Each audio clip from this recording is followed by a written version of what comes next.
मैं पहुंची थी SN1 के मैकेनिज्म का सिर पैर सब करा दिया था, स्टीरियो केमिस्ट्री भी करा दी थी कि एनसीईआरटी कहती है 50% रिटेंशन 50% इन्वर्जन, लेकिन कंपटीशन कहता है ना जी, कंप्लीट रेसिमाइजेशन नहीं है, पार्शियल रेसिमाइजेशन है और उसमें भी इन्वर्जन ज्यादा। कितना इन्वर्टेड प्रोडक्ट बना। अब आप सोचो, अगर तो मैं ये कहती हूँ 50% रिटेंशन हुआ 50% इन्वर्जन हुआ, दोनों एक दूसरे को न्यूट्रलाइज कर गए या कह लो कॉम्पनसेट कर गए, और मैं क्या बोलूंगी, रेसिमिक मिक्सचर। लेकिन अगर 65% इन्वर्जन हुआ और बाकी बचा हुआ 35% रिटेंशन हुआ, तो इसका 35 उस 65 के 35 को कॉम्पनसेट कर देगा। तो 65 में से हम 35 माइनस करेंगे तो क्या बचेगा हमारे पास? बहुत मुश्किल सवाल पूछ लिया, दे दो जवाब। 30%, यानी मेरे को एक्चुअली 30% इन्वर्जन मिला प्रोडक्ट में। फिर आप कहोगे नहीं मैम ने तो बताया 65% इन्वर्जन होता है, 35% इन्वर्जन प्रिंट इशू है। 65 में से 30% या जो भी 35%, वो तो रिटेंशन वाले ने क्या कर दिया, रेसिमाइजेशन। बचा हुआ जो प्रोडक्ट था वो इन्वर्टेड प्रोडक्ट था। तो how much percentage inversion I received, इस तरह से कैलकुलेट करना होगा। जितना इन्वर्टेड प्रोडक्ट बचा, बाकी का इन्वर्टेड प्रोडक्ट रिटेन्ड प्रोडक्ट के साथ मिलकर रेसिमिक मिक्सचर में घुल गया।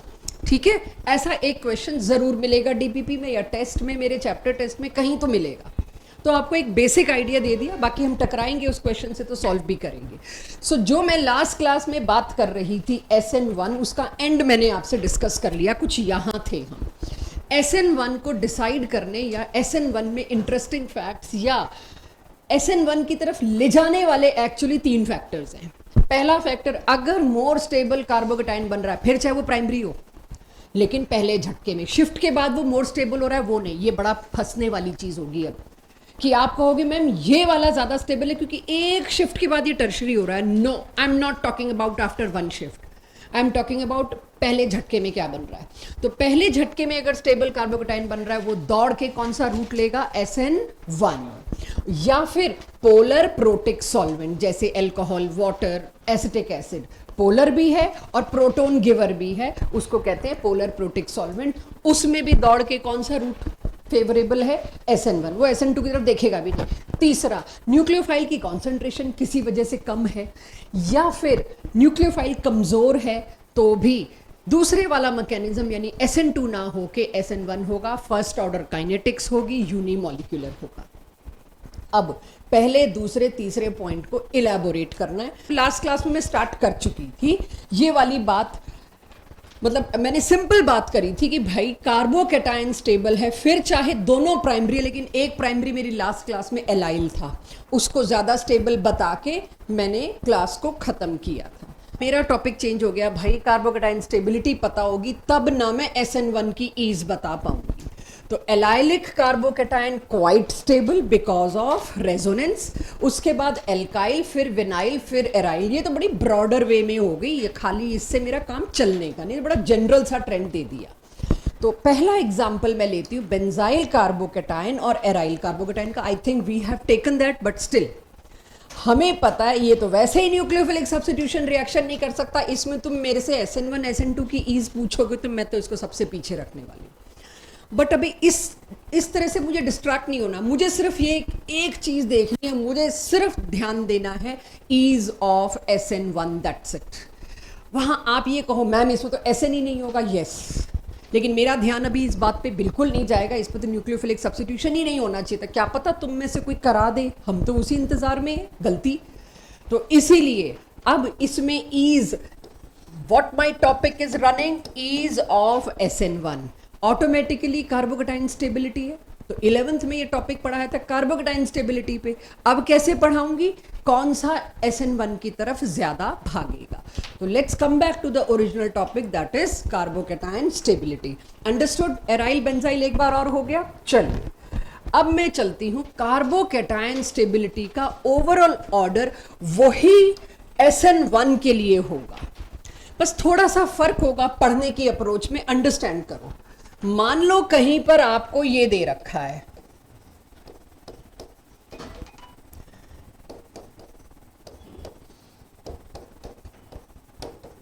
इन which case ease of SN1 is higher, ये दे रखा है। तो आप SN1 की ईज अगर मांगते हो तो सबसे पहले क्या करोगे, फर्स्ट स्टेप कर दोगे, और फर्स्ट स्टेप क्या होगा आपका, ये हटाया और यहां पर मैंने क्या कर दिया, आंसर तो इसी बात से आना है ना कि किसमें कार्बोकेटाइन ज्यादा स्टेबल। तो मैं ईज की बात जब लिख रही हूं, same for SN1, don't expect carbocation बना के देंगे बेटा किसमें SN1 होगा, तो कार्बोकेटाइन बना दिया तो SN1 तो हो ही रहा है। आपको क्वेश्चन वैसे मिलेगा, यहां पर हेलोजन लगा हुआ और आपसे पूछेंगे किसमें ईज ज्यादा फॉर SN1। आप सोचोगे कैसे, अच्छा SN1 की ईज पूछी है, चलो जी हेलोजन हटा के पहले कार्बोकेटाइन बनाते हैं, वो डिसाइडर होने वाला है। तो अगर मैं कार्बोकेटाइन का ट्रेंड बता रही हूं तो कार्बोकेटाइन की स्टेबिलिटी नहीं पूछूंगी, कार्बोकेटाइन की स्टेबिलिटी का ट्रेंड बता के मैं ये पूछूंगी इन दोनों में से किसमें SN1 की ईज ज्यादा। ये काम आपका, आप ये बॉन्ड तोड़ेंगे, कार्बोकेटाइन बनाएंगे, फिर सोचेंगे।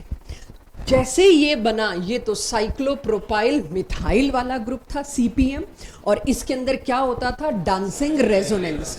डांसिंग रेजोनेंस की वजह से ये निहायत स्टेबल होता है, इवन टर्शरी वगैरह से भी ज्यादा। तो इसको काफी आगे रखा है स्टेबिलिटी ऑर्डर में। और अगर 2 CPM हो गए तो डबल डांसिंग रेजोनेंस, 3 CPM हो गए तो ट्रिपल। इन सब में सबसे आगे था FME, जो मैं एक दिन आपको बता के आ चुकी हूँ, फ्री मीजोमेरिक इफेक्ट।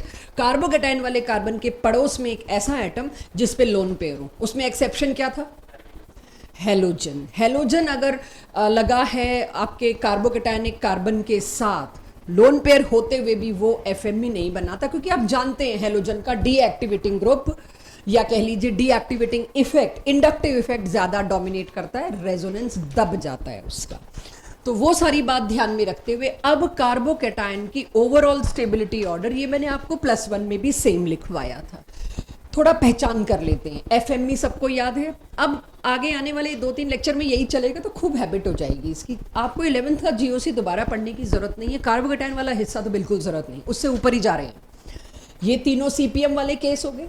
इसके बाद मैं ये लाई थी, इस केस का एडवांटेज क्या था, इसमें एरोमेटिसिटी आ गई थी। तो CPM FME एरोमेटिसिटी, ये प्राइमरी सेकेंडरी टर्शरी बेंजाइल से बहुत ऊपर है।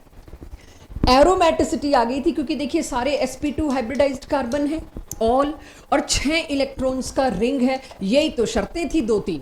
एनीवेज, तो हकल रूल से मेरे को ये पता है कि एरोमेटिक है। ये सब के सब due to some special effects highly stable carbocation है। देखते ही प्लीज SN1 दे देना, सोचना भी मत। अब शुरू होती है सिंपल लड़ाई। ये टर्शरी है, बट इसको मैं टर्शरी कार्बोकेटाइन कहूं तो गलत होगा। ये तीनों के तीनों बेंजीन रिंग है, ये बेंजाइल विद टर्शरी है, 3 साइड से ये बेंजाइल है। तो टॉप मोस्ट सिंपल केसेस में ये आ गया, ये 2 जगहों से बेंजाइल है। इसके बाद आया आपका टर्शरी, फिर आया सिंपल बेंजाइल। पहली बार आप देख रहे हो हाइपर कॉन्जुगेशन इफेक्ट वाली बात आगे आई और रेजोनेंस वाली बात पीछे गई, क्योंकि हाइपर कॉन्जुगेशन में प्रोबेबिलिटी बहुत थी, 9 हाइड्रोजन थे, 9 हाइड्रोजन टर्शरी कार्बोकेटाइन में, और इधर रेजोनेंस में 9 हाइड्रोजन थोड़ा डोमिनेट कर गए। तो टर्शरी आगे और उसके बाद ये बेंजाइल और एलाइल पे मामला थोड़ा सा अप्रॉक्सीमेटली बराबर चलता है। फिर भी अगर कहीं मेरे को इनके बीच चॉइस आई तो मैं बेंजाइल को स्लाइटली हायर स्टेबलाइज्ड मानती हूँ, ठीक है। इसके बाद सेकेंडरी, प्राइमरी, और ये क्या लिखा हुआ है मैंने, मिथाइल कार्बोकेटाइन। अब ये लीस्ट स्टेबल कार्बोकेटाइन्स की रेंज शुरू हो गई, फिर विनाइल और लास्ट में एराइल। ट्रिपल बॉन्ड मैंने लिखा ही नहीं, अंडरस्टूड मान लिया कि इतना तो आप पकड़ लेंगे। मेरे को कहा गया टर्शरी के मुकाबले ये ज्यादा स्टेबल क्यों है, ये तो जी प्राइमरी है, चलो प्राइमरी है छोड़ो, एलाइल है, हम इसको क्या ले रहे हैं, एलाइल, और मेरे टेबल में एलाइल जो है वो टर्शरी से पीछे दिखाई दे रहा है मुझको, ऐसा ही कुछ है। अब आप यहां पर एलाइल को आगे कैसे रख रहे हो टर्शरी के, तो यहां पर ये बड़ा प्यारा केस है, एलाइल तो है ही, लेकिन जैसे ही ये रेजोनेट होके यहां पॉजिटिव आया, ये बेंजाइल भी ऐड हो गया इसमें। तो ये एलाइल प्लस बेंजाइल होने की वजह से ज्यादा स्टेबल है। ये बहुत अच्छा डिस्कशन गया था हमारा तो इसमें मेजर प्रोडक्ट में लड़ाई थी कि या जिसमें ईज थी ज्यादा उस पे लड़ाई थी, जिस भी चीज पे थी। 2-3 क्वेश्चन में ये बात ओबे नहीं हो रही थी जो ऊपर लिखी हुई है। That is why I have mentioned it specially. अगर एक में मैंने अब 2 इफेक्ट दिखा दिए तो आप अब ढूंढने लायक हो जाएंगे कि अगर 2 चीजें एक साथ हैं तो वो डोमिनेट कर सकता है। तो to have this order is sometime helpful, sometime difficult. आराम से करेंगे। चलिए एक और केस जो वहां मैंने नहीं लिया। अब आपके पास ऐसे खतरनाक दिखने वाले केसेस आए, कुछ नहीं कष्ट करना आपको। आपको क्या दिया? एक्वस KOH और यहाँ है हेलोजन। मुझे पता है फंक्शनल ग्रुप की खूबी क्या है, वो डिसाइडर होता है रिएक्शन क्या होगा। ये है तो पोलर बॉन्ड, ये टूटने को तैयार। एक्वस यानी मैंने पोलर प्रोटिक सॉल्वेंट भी दिया है, तो ठीक है, न्यूक्लियोफिलिक सब्स्टिट्यूशन रिएक्शन की सारी कंडीशंस मैंने पकड़ा दी। अब क्या इसको निकलना है? सवाल क्या आ रहा है भाई, SN1 होगा कि नहीं होगा? SN1 होने के लिए क्या बनना चाहिए? Carbocation. Bridged carbocation is highly unfavourable to form. Bridged hydrocarbon carbocation बहुत अनस्टेबल होते हैं। कोई पूछ सकता है मुझसे क्यों? sp2 हाइब्रिडाइज्ड है तो एंगल क्या होना चाहिए? क्या कर दिया एंगल का हमने? 120 डिग्री एंगल होना चाहिए था। तुम इसके एंगल के हाल देखो, उसको साइकिल का हिस्सा बनाने के लिए 60 डिग्री के आसपास पहुंचा दिया। Not possible. इतना क्राउडेड, और दैट टू टर्शरी, इतना crowded angle strain, torsional strain, दुनिया में जितने स्ट्रेन है यहां आ गए, ये नहीं बनेगा। Forget SN1 to be here. यानी कि अब कार्बोकेटायन स्टेबिलिटी को अप्लाई करती हूं मैं, और मेरा पार्ट है रिएक्टिविटी और ease of various alkyl halide. 3 factors पे डिपेंड करती थी पहली स्लाइड। पहला तो क्या था? Carbocation stability. दूसरा क्या था? सॉल्वेंट। कौन सा ले रहे हो मतलब? तीसरा न्यूक्लियोफाइल कौन सा ले रहे हो? तीनों को मर्ज करके पढ़ेंगे अब। So on the basis of carbocation stability, और ये सारे के सारे कार्बोकेटायन आपको +1 के मेरे हैंड रिटन नोट्स जो आपके पास हैं GOC में, उसमें मिल जाएंगे। किसी को लगे कि मैम आपने 10 करा दिए, मेरे को 20 और करने हैं, तो वो आप हैंड रिटन नोट्स खोल सकते हैं, देख सकते हैं। सबके पास PDF लास्ट ईयर शेयर किया था, इस बार भी अगर किसी को चाहिए, नहीं है, खो गया है तो मुझे बता दीजिएगा। सो +1 के कुछ अच्छे केसेस लाती हूँ। First, we need to understand carbocation stability. Of course, अगर कोई भी इलेक्ट्रॉन डोनेटिंग ग्रुप अटैच्ड है कार्बोकेटायन के साथ, तो कार्बोकेटायन की तो बन गई बात, वो स्टेबल हो जाएगा। ऐसे कैसे कह दिया आपने? कार्बोकेटायन का मतलब क्या है? कार्बन पे पॉजिटिव चार्ज लेके कार्बन खुश तो नहीं है, उसको तो अभी ले जाओ मेरा पॉजिटिव चार्ज, डीलोकलाइज करो। बेशक रेजोनेंस से करो, बेशक हाइपोकॉन्जुगेशन से करो, किससे भी करो, डीलोकलाइज करो, मैं स्टेबल हो जाऊं। ऐसे में अगर कार्बोकेटायन के पड़ोस में आसपास कोई इलेक्ट्रॉन डोनेटिंग ग्रुप लगा हो, उसको क्या चाहिए था? पॉजिटिव चार्ज गायब करो। इलेक्ट्रॉन डोनेटिंग ग्रुप क्या करेगा? इलेक्ट्रॉन डेंसिटी देगा। और क्या चाहिए? अंधा क्या मांगे? 2 आंखें। तो कार्बोकेटायन को क्या चाहिए था? दे दो electron, happily stabilised. So if मैं सबसे पहला ही वो लाई हूँ जो जहाँ 11th में एंड किया था, FME, लगभग लास्ट क्लास थी ये। तो ये एक ऐसा कार्बोकेटायन उठा के लाई जिसके पड़ोस में तुमने ऐसा एटम लगा दिया जो इलेक्ट्रॉन डेंसिटी खिसका नहीं रहा है, पूरी इलेक्ट्रॉन पेयर को दे रहा है, लो भाई बना लो बॉन्ड। तो फिर कार्बन का पॉजिटिव चार्ज तो डीलोकलाइजेशन नहीं कहूंगी, टोटल गॉन। कार्बन को और क्या चाहिए था? टेट्रावैलेंसी हो गई पूरी। तो इस वजह से जिसको हम गॉड बोलते हैं कार्बोकेटायंस में, वो ये है। इससे ज्यादा स्टेबल कार्बोकेटायन मैं नहीं ला सकती। FME is God. तो अगर ये बने और ये, मेरी क्लास बताए किस में कार्बोकेटायन ज्यादा स्टेबल है, मैं तो बता ही चुकी। ईज ऑफ SN1 किस में ज्यादा होगी? इसी के सामने ऐसा एक केस मिलेगा।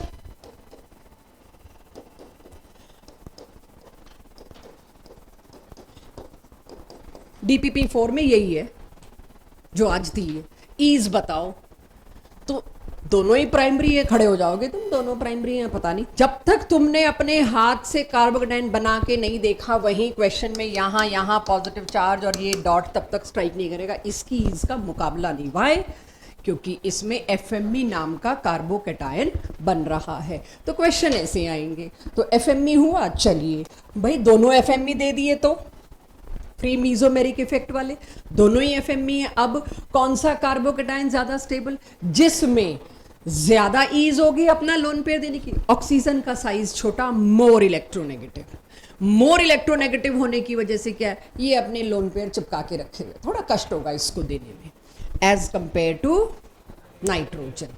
तो बेटर कार्बोकेटाइन कौन सा है, क्योंकि ये मोर नेगेटिव था, ये लेस नेगेटिव था। मैंने छोटा सा लिखा है मोर नेगेटिव, ये तुम लोगों का काम है। मोर नेगेटिव का मतलब क्या है, more electronegative central atom that is oxygen, it will resist donation. तो ये एफएमई थोड़ा पुअर है, ये एफएमई थोड़ा बेटर है। क्लियर हो रहा है? ऑनलाइन वाले बच्चों को क्लियर हो रहा है? खासकर वो लोग जिन्होंने पिछले साल इस टर्मिनोलॉजी से नहीं पढ़ा, जिस टर्मिनोलॉजी ने हमारे पास बच्चों ने पढ़ा है, तो उनके लिए स्पेशली मैं ध्यान रख रही हूँ कि उन्हें नहीं ऐसा ओपरा ओपरा लगना चाहिए पता नहीं क्या बात हो रही है। वैसे तो हाल तो सबका सेम है स्टिल। अब इस पे आ जाते हैं। ये 3 कार्बोकेटाइन बनाए मैंने, तो ये समझ लो अब मेरी डीपीपी में क्वेश्चन क्या होगा, यहां Cl, यहां Cl, यहां Cl। अगला चैप्टर है अल्कोहल, अगले चैप्टर में सेम एनसीईआरटी ने तो एक लाइन लिख दी है, as done in previous chapter. अगले चैप्टर में क्या होगा, OH होगा, OH होगा, OH होगा, दैट्स इट।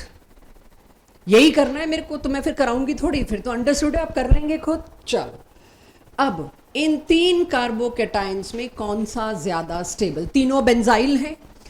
यहां पर इलेक्ट्रॉन डोनेटिंग ग्रुप रेजोनेंस से, तो बहुत अच्छा हो अगर आप लोग +R लिखें कि आपको टेंशन खत्म कि जीओसी का एक बहुत बड़ा पार्ट खत्म हो गया। आपको जीओसी अगर रिवाइज भी करना पड़ेगा तो जीओसी पार्ट 2 करना पड़ेगा, क्वालिटेटिव क्वांटिटेटिव। पार्ट 1 तो मैं सारा करा रही हूं, इसमें भी +R है, लेकिन बेटर +R किस में होगा, क्योंकि ये लेस इलेक्ट्रोनेगेटिव है, ये आसानी से +R इफेक्ट दिखाएगा। तो आई थिंक मैंने ऑर्डर ये लिखा है, कार्बोकेटाइन स्टेबिलिटी का ऑर्डर यही है, तो उसी हिसाब से ईज ऑफ SN1 भी यही है। अब अगर मैं इसकी बात करूं, यहां थोड़ा फर्क है, ध्यान से, थोड़ा सा ट्रिक है। ये बेंजाइल बट ये बेंजाइल नहीं है, तो ये तो लीस्ट में डाल दूं, ठीक है। ये नंबर 3rd कर दूं, ये नंबर, आप बताओ, ये लीस्ट में है, मैं नंबर क्यों डालूं, लीस्ट लिखती हूं। आप बताओ बाकी केसेस में बेस्ट कौन सा, क्योंकि इसके अंदर हाइपर कॉन्जुगेशन की वजह से डीलोकलाइजेशन सबसे बेस्ट है, इसीलिए ये हो गया मोस्ट स्टेबल, ये लीस्ट स्टेबल, ये मॉडरेट बीच में, क्योंकि ये दोनों बेंजाइल थे। आई होप आपको ये बात पता रहे, because these 2 are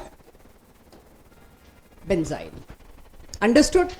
now hyperconjugation के बारे में एक लास्ट टाइम कुछ चीजें क्लियर करनी है कि दोबारा मेरे को सामना ना करना पड़े। Hyperconjugation in CH3 is donating to benzene ring. कैसे? अब ये अगर मैं कह रही हूँ +1 का GOC पार्ट 1 नहीं करना, तो इसीलिए कह रही हूँ कि मैं हर चीज उठा के लाना चाहूंगी। हाइपर कॉन्जुगेशन कैसे दिखाते थे, एक बार वो भी देख लेते। अगर किसी भी अनसैचुरेटेड ग्रुप के पास उसके पड़ोस में कार्बन लगा है, तो उसको, या कोई भी रेफरेंस, अब यहां मेरा रेफरेंस क्या है, point of reference pi bond, benzene ring का पाई बॉन्ड, उस पाई बॉन्ड के पड़ोस वाले कार्बन को मैं क्या कहती थी, अल्फा कार्बन। इस अल्फा कार्बन पे जो हाइड्रोजन है वो क्या कहलाता है, अल्फा हाइड्रोजन। ये वाला बॉन्ड जब बहुत बड़े बड़े कॉम्प्लिकेटेड स्ट्रक्चर्स दिए होंगे जिसमें 10-12 हाइड्रोजन बना रखे होंगे और पूछा होगा, हर एक पे नंबरिंग होगी, या simple how many hydrogens will participate in hyper conjugation, तो तुमको एक ही चीज देखनी है, डबल बॉन्ड के पड़ोस वाले कार्बन, अल्फा कार्बन पे जितने भी हाइड्रोजन लगे हैं वो पार्टिसिपेट करेंगे, नो कंफ्यूजन। ऑर्डर पूछा जाता है फिर उसमें, बहुत प्यारे क्वेश्चन मिलेंगे आपको। एनीवेज, तो ये कार्बन क्या करता है, ये hydrogen happy to leave as H positive, इसको कोई दिक्कत नहीं है, पॉजिटिव चार्ज ले लेगा। मीन्स व्हाट, ये इधर दे देगा, मीन्स व्हाट, तो पूछा जाता है डबल बॉन्ड के पड़ोस वाला कार्बन का बॉन्ड हमेशा सिंगल बॉन्ड से छोटा क्यों मिलता है। ये कार्बन कार्बन सिंगल बॉन्ड है, Why its bond length is not matching to single bond actually? Because of hyperconjugation. 3 form में तो यहाँ पर डबल बॉन्ड कैरेक्टर आ गया, तो ये सिंगल बॉन्ड से छोटा होता है. ऐसे क्वेश्चन जो बारीक डिटेल वाले क्लास में बात होगी तो आपके लिए करना आसान होगा. तो हाइपर कॉन्जुगेटेड फॉर्म देख रहे हैं मैं कैसे बना रही हूं यहां पर. ये एक हाइपर कॉन्जुगेटेड फॉर्म, दूसरी और तीसरी, ऐसी 3 हाइपर कॉन्जुगेटेड फॉर्म बनेगी. एक बारी की एक बच्चे की गलती बताती हूं क्या थी. टर्शरी कार्बोकेटाइन था और उसमें उसके टोटल रेजोनेटिंग स्ट्रक्चर्स पूछे थे. आपको पता है रेजोनेंस को और हाइपर कॉन्जुगेशन को एक साथ भी देखा जाता है कि रेजोनेंस से एक स्टेप ऊपर हो गया, उसको मैं हाइपर कॉन्जुगेशन कह रही हूं. समथिंग हाइपर कि सिग्मा बॉन्ड भी रेजोनेट करने लग गया. तो उस बच्चे का आंसर था 9, एक्चुअल आंसर था 10. क्या गलती हुई? हाइपर कॉन्जुगेटेड फॉर्म तो 3 हुई, लेकिन रेजोनेंस में तो हम सारी फॉर्म गिनते हैं ना, 4 होनी चाहिए थी.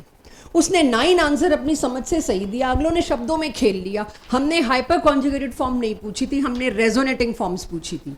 रेजोनेटिंग फॉर्म में आप इसको भी गिनते हो, ये भी एक पॉसिबल स्ट्रक्चर है.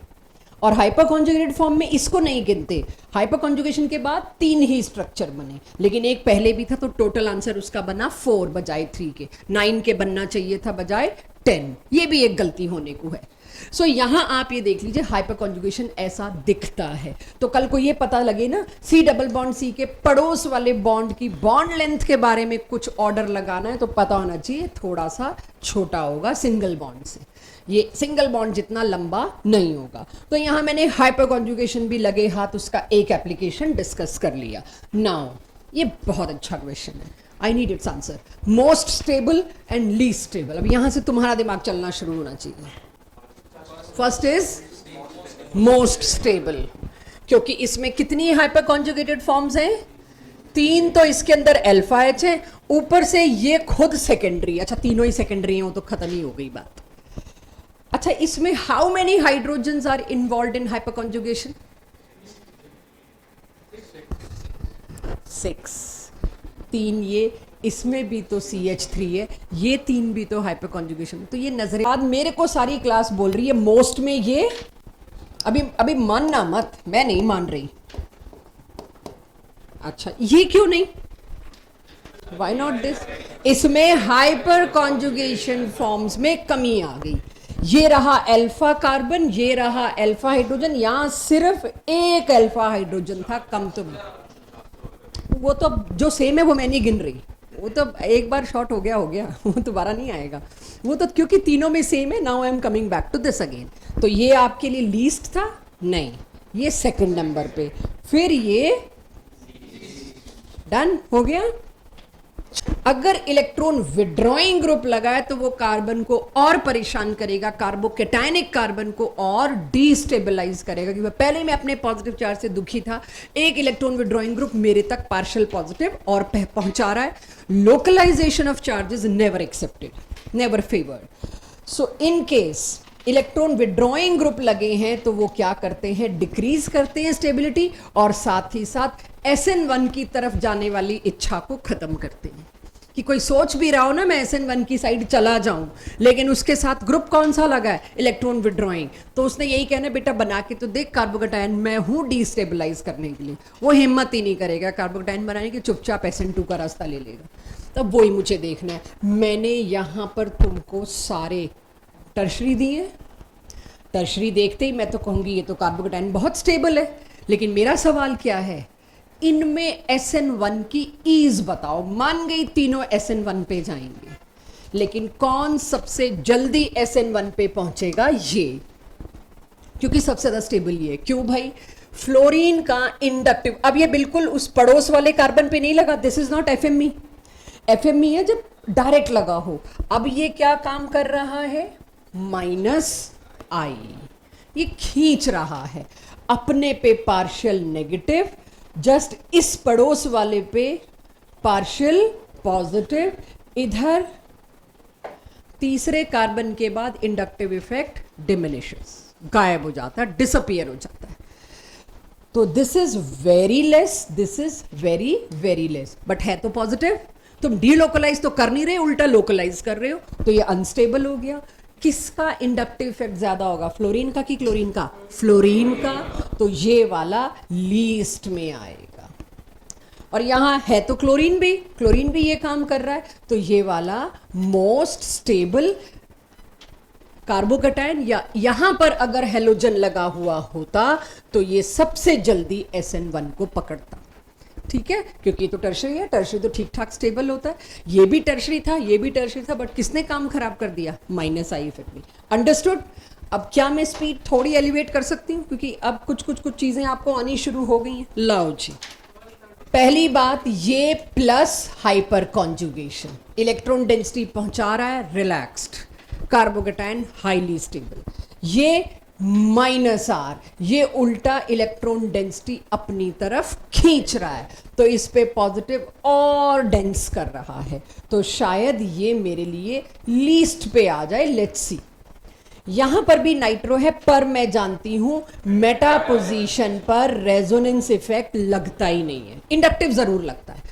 तो यहां पर माइनस इफेक्ट तो है, बट कौन सा? माइनस आई, जो रेजोनेंस के सामने बहुत कमजोर होता है। तो सबसे ज्यादा स्टेबल कौन आया? ये, this is most, this is least, this is moderate. और यही बात मैंने शायद नीचे लिखी होगी, जो सबसे ज्यादा इंपॉर्टेंट है। इतना अच्छे से लिखा है इसीलिए क्योंकि +1 की स्लाइड उठाई हुई है कि वहां हम ऐसे ही लिखते हैं। सो अब आपके पास आ जाना चाहिए, रेजोनेंस इफेक्ट मेटा पे नहीं लगता, हाइपर कॉन्जुगेशन लगता है कि नहीं लगता, देखते हैं वो आता है कि नहीं आज की क्लास में। जी, ईज ऑफ SN1, सेकेंड वाला सबसे ज्यादा होगा, क्यों? FME है, अचानक से बीच में FME आ गया, राइट? क्योंकि ये FME है, तो यहां तो लड़ाई खत्म कर दीजिए मोस्ट, बाकी तो तुम कर ही लोगे। यहां टारगेट था चुपचाप से बीच में FME लगा देती हूं, ढूंढ पाते हो कि नहीं। बहुत कार्बोकैटायन पूछ लिया, अब सीधे ईज पे, कि कल को आपको ऐसी आदत ना पड़ जाए कि कार्बोकैटायन बना के दो फिर ईज बताऊंगा या बताऊंगी SN1 का, ये हैबिट ना पड़ जाए, इसीलिए अपने पे मेहनत थोड़ी बढ़ाते हैं। अब सीधे हेलाइड्स के केस में बच्चे बताएं, मैंने ये ऑर्डर लिखा है असर्शन रीजन के हिसाब से या करेक्ट इनकरेक्ट स्टेटमेंट के हिसाब से, क्या कहते हुए? ठीक है, ये तो कार्बोकैटायन ये वाला बना बच्चों, भाई विनाइलिक कार्बोकैटायन किस दिन से मोस्ट हो गया, इसको तो पटको लीस्ट में। तो जब तक तुम्हारे हाथ से कार्बोकैटायन नहीं बनेगा, आसान से आसान को तुम गलत करोगे। और अभी जीता जागता एग्जाम्पल दे दिया, अब मेरे को आंसर नहीं चाहिए, गलती करा ली मैंने जो करा ली थी, अब देने का कोई फायदा नहीं, तब पकड़ता ना कोई तो बात थी, अब तो कर ही लोगे, इस लायक तो बन गए। सेकेंड वाला NCERT का है, सेकेंड और थर्ड दोनों NCERT के। ईज SN1 क्यों? Simple, okay. थर्ड, दोनों सेकेंडरी हैं, बना के देखो। ठीक है, दोनों के दोनों सेकेंडरी हैं, अगर आप बना के देखो तो फिर कैसे जवाब दो? Good leaving group. अभी लिविंग ग्रुप आया नहीं है, आज की क्लास का प्लान है, बट ये तो बात हो चुकी थी, हेलाइड्स में iodides are more reactive, bond जल्दी टूटेगा। मैंने देखने में थोड़ा सा डिफरेंट इसीलिए बनाया कि आपको थोड़ा सा सोचना पड़े। अब आ जाइए जी फोर्थ पे, भाई इसमें +R इफेक्ट है, +R इफेक्ट से ज्यादा बड़ा इफेक्ट क्या है कार्बोकैटायन को स्टेबलाइज करने के लिए? तो पहले तो मैंने अपने आप के लिए यहां पर पूरे के पूरे कार्बोकैटायन बनाए, +R है यहां पर, +R है making it stable, ease is most. उसके बाद मेटा पोजीशन पर रेजोनेंस नहीं लगता, यहां है -I और यहां कुछ नहीं, तो -I वाला सबसे पीछे जाएगा।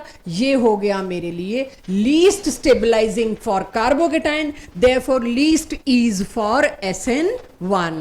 SN2 में ईज उल्टी कर देते हैं SN1 से, तो SN2 की ईज पे तो शायद मैं 2 एग्जांपल करा के छोड़ दूंगी, सब में उल्टा कर देना है मुझको। एनीवेज,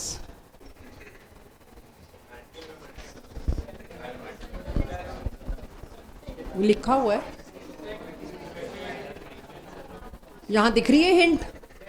अगर आप लोग अपने आप से उसी वक्त ये बनाएं, कोई तो सोचेगा ये CPM है, साइक्लोप्रोपाइल मिथाइल। क्यों प्रभनूर? किसी ने नहीं सोचा, मैंने यहाँ हिंट लगा के रख रखी थी एरोमेटिसिटी, सबने लपक लिया एरोमेटिसिटी। यस, इसमें एरोमेटिसिटी है, लेकिन हम पढ़ के आए हैं कि साइक्लोप्रोपाइल मिथाइल में और भी ज्यादा स्टेबिलिटी होती, वो सीपीएम है ही नहीं। मैंने बोला प्रभु अच्छे बच्चे की तरह मान गया, कभी कभार अच्छा बच्चा बनना कितना खतरनाक होता है वो दिखाना था, राइट भाई। कहां से सीपीएम लग रहा है? ये सीपीएम होता है यहां पे भी एक कार्बन और उस पे पॉजिटिव चार्ज हो। तो अब इस तरह के केसेस लाने का मकसद यही है, जल्दबाजी में गलती में शायद कोई इसको सीपीएम सोच जाए। तो सीपीएम और एरोमेटिसिटी दोनों ही आपके लिए ऐसे केसेस आ गए जो यूजुअली आप एनसीईआरटी में नहीं देखते। तो ध्यान ये रखिएगा, yes now coming to original thing, ये ज्यादा स्टेबल होगा क्योंकि इसके अंदर 2 इलेक्ट्रॉन्स का कंप्लीट ट्रैवल, तीनों शर्तें पूरी हो रही हैं, हकल रूल भी पूरा हो गया। तो इस वजह से ये वाला मेरे पास एरोमेटिक आया, और आप अभी देख सकते हो एरोमेटिक को किधर रखा है मैंने कार्बोकेटाइन स्टेबिलिटी में, इससे तो बहुत ही पहले रखा है, राइट। सो दिस इज, ये मैं बोलना भी नहीं चाह रही, देखो रीजन लिखा हुआ है नीचे, आइडेंटिफाई द रीजन। देखो रीजन आइडेंटिफाई कर पा रही है बच्चे? वही ईज चल रही है अभी तक।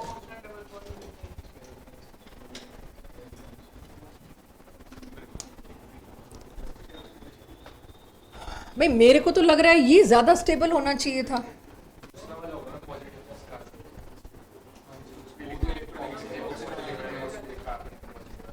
इस पूरे को क्या मैं, या ये मेरा एल्डिहाइड कीटोन चैप्टर में एक आना है, तो मैं ले आई कि जब एल्डिहाइड कीटोन चैप्टर आएगा तब मेरे को, मैं बच जाऊं ये कराने से। This as a whole is electron withdrawing group, चाहे रेजोनेंस से हो। अच्छा मेरे को कोई काउंटर करो, मुझे यहां काउंटर चाहिए, मुझे पता है मैं गलत बोल रही हूं। आप मेरे को ये मत बताओ ये क्यों ज्यादा स्टेबल है क्यों नहीं है, नहीं, मैं ये कह रही हूं ऐसा क्यों नहीं। इंजन उल्टा नहीं होता कभी, ऑक्सीजन इलेक्ट्रोनेगेटिव है, बंटवारा तय है, पाई बॉन्ड उसी के पास जाएगा। आप नेचर के अगेंस्ट कैसे जा रहे हो? या फिर जो धैर्य ने बोला इससे ऑक्सीजन पे पॉजिटिव चार्ज आएगा, काहे का प्रेफरेंस? रेजोनेटिंग स्ट्रक्चर कौन से अलाउड होते हैं, कौन से फेवर्ड होते हैं? जिसमें नेगेटिव पे नेगेटिव चार्ज आए, पॉजिटिव पे पॉजिटिव चार्ज आए, किसी भी तरीके से समझ लो। मेरे को तो बहुत सिंपल तरीका यही लगता है। आप उल्टा काम कैसे कर सकते हो? जो चीज डिसाइडेड है ऑलरेडी कि नेगेटिव मेरे पास आना है, तुम नेगेटिव दूसरे को कैसे दे सकते हो? इलेक्ट्रॉन पेयर दूसरे को कैसे दे सकते हो? तो ये गलती आपके एनसीईआरटी इन टेक्स्ट क्वेश्चन में सॉल्व करके दे रखी है एल्डिहाइड कीटोन में, how this is electron withdrawing. और पहली लाइन ही लिख रखी है, you may think that it is electron donating but actually it is electron withdrawing. तो अब तो हो जाएगा ईज या कार्बोकेटाइन स्टेबिलिटी। चलिए मैंने अभी तो सिर्फ किसको क्लोज किया, इसको क्लोज कर दिया। अब बचे मेरे पास ये दो, and then I shift to SN2। तो ये वाली हेडिंग तो क्लोज होगी, चैप्टर आज स्लाइड की शुरुआत इसी से हुई थी। तो अब साथ के साथ एक चीज और आई थी बीच में, लीविंग ग्रुप, जिसमें आपने वो आयोडीन वाला आंसर दिया था। तो लीविंग ग्रुप की टेंडेंसी, लीवेबिलिटी की बात ही नहीं हुई, वो भी हम ईज में बात करते हैं जो उन 3 हेडिंग्स में नहीं थी। तो लीविंग ग्रुप एबिलिटी को बोलते हैं लीवेबिलिटी। कुछ खास है नहीं इसमें, मेरे पास एक ही स्लाइड है, इसमें आपके 1-2 सवाल शायद अभी अनआंसर्ड होंगे, अगेन सही टाइम पे वो भी आएगा।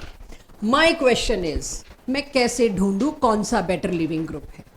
जब ब्रोमीन आयोडीन की बारी आई तो हम बड़ा सस्ते में निकल गए एनसीईआरटी बेसिक के हिसाब से। भाई आयोडीन का बॉन्ड वीक होगा, वो टूट जाएगा, उसमें ईज जल्दी होगी, बेशक SN1 हो बेशक SN2, ये कॉमन है दोनों के लिए, SN1 SN2 के लिए। लीवेबिलिटी टॉपिक ही अलग है, तभी उन 3 में नहीं लिख रही मैं, क्योंकि दोनों में ही आना है ये तो वहां पर एक ही क्वेश्चन पूछा जाता है एनसीईआरटी में लीवेबिलिटी पे, कि भाई ब्रोमीन वाला और आयोडीन वाला सब कुछ सेम, किस में SN1 की ईज ज्यादा होगी? आयोडीन में। किस में SN2 की ईज ज्यादा होगी? आयोडीन में। क्यों? They are better leaving group, बस। और फिर कोई पूछ ले why they are better leaving group, bond बहुत वीक था जी, बॉन्ड डिसोसिएशन एंथैल्पी कम थी, इजीली ब्रेक हो गया। No, we are not going to stick to that now. Leavability का मतलब क्या है? अगर कोई भी जो निकलने वाला ग्रुप है, अब ये लीवेबिलिटी पूरी ऑर्गेनिक के लिए हो रही है, नॉट फॉर एल्काइल हैलाइड्स। बच्चों अगला चैप्टर, उससे अगला और उससे अगला, सबके लिए एक साथ लीवेबिलिटी पढ़ी जा रही है और सिंगल स्लाइड पे। तभी मैंने कहा कुछ क्वेश्चन लेटर ऑन आंसर होंगे। लीवेबिलिटी का मतलब अगर कोई वीक बेस है, न्यूक्लियोफाइलिक सब्स्टिट्यूशन रिएक्शन करना है ना मैंने बच्चों, तो न्यूक्लियोफाइलिक सब्स्टिट्यूशन रिएक्शन क्या होता है, एक पावरफुल न्यूक्लियोफाइल आया और एक पावरफुल न्यूक्लियोफाइल आया और वीक न्यूक्लियोफाइल को सब्स्टिट्यूट कर दिया, यही होता है। जो न्यूक्लियोफाइल सब्स्टिट्यूट करने आ रहा है तो जो अंदर ग्रुप पड़ा है उसको लीव करना है। That leaving group can be halogen in this chapter, that leaving group can be OH in next chapter and so on. तो मेरे को लीवेबिलिटी कहां से पता चलती है, अगर वो ग्रुप बहुत वीक बेस है वो अच्छा लीवेबिलिटी रखेगा, वो अच्छा लिविंग ग्रुप होगा। ये एक जैसे रिच बिकम्स रिचर चलता है ना, ये वैसे चलता है। If it is weak base it is a good leaving group. Let's see what does it mean actually.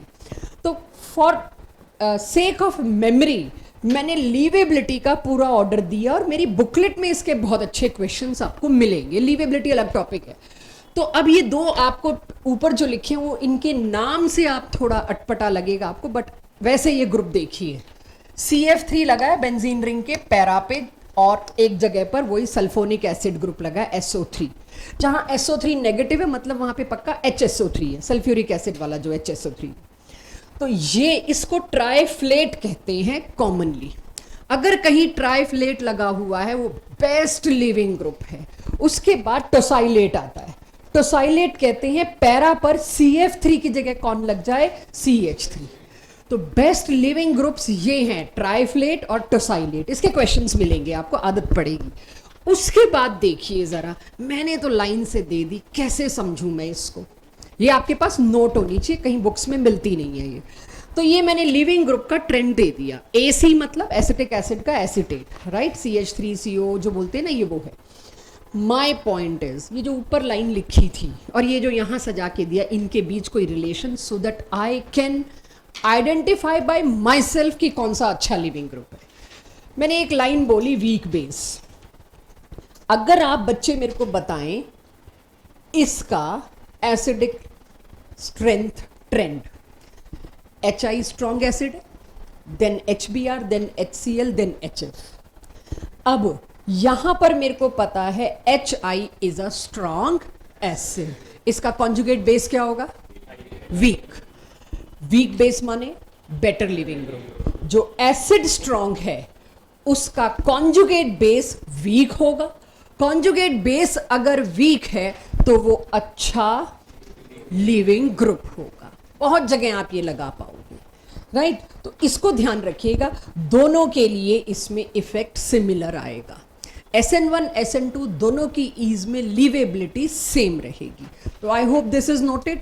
इसका यूज जब होगा तब आपको बेटर समझ आना शुरू होगा, जब मैं इसको डायरेक्टली आपके सामने यूज करवाऊंगी। सो चल सकती हूँ आगे।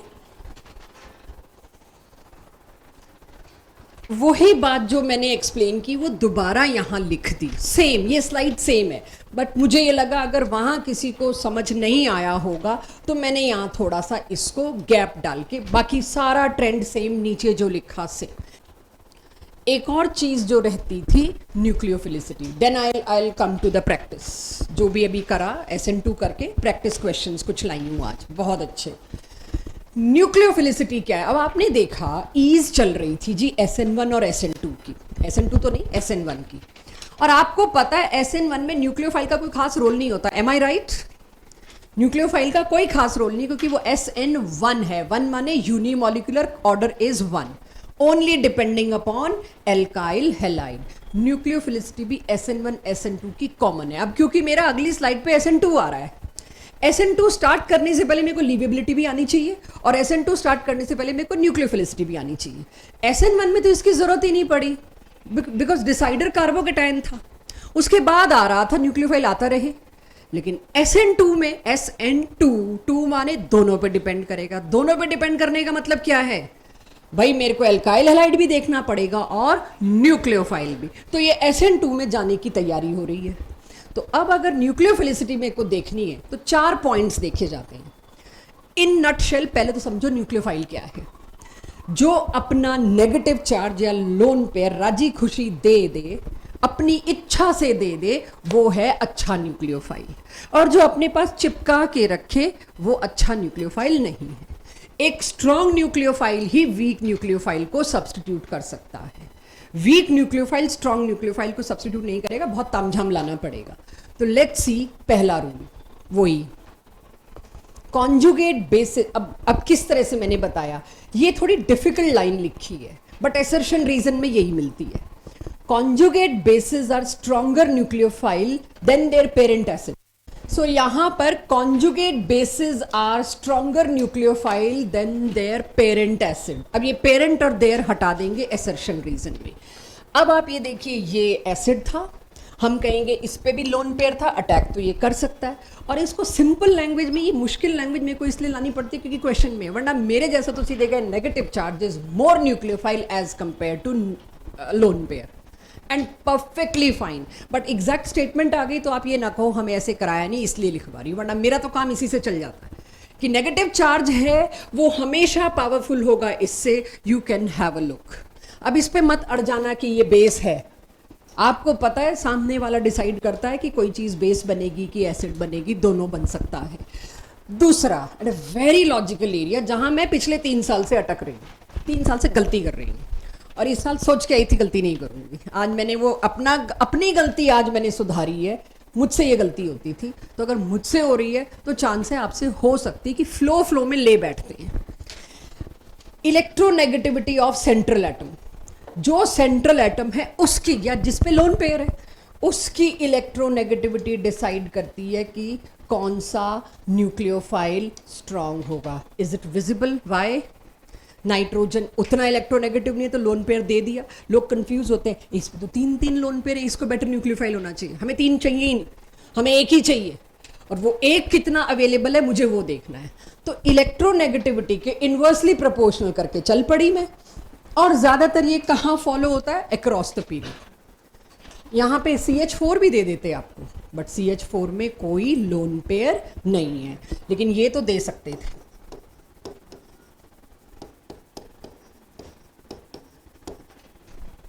ये तो दे सकते थे।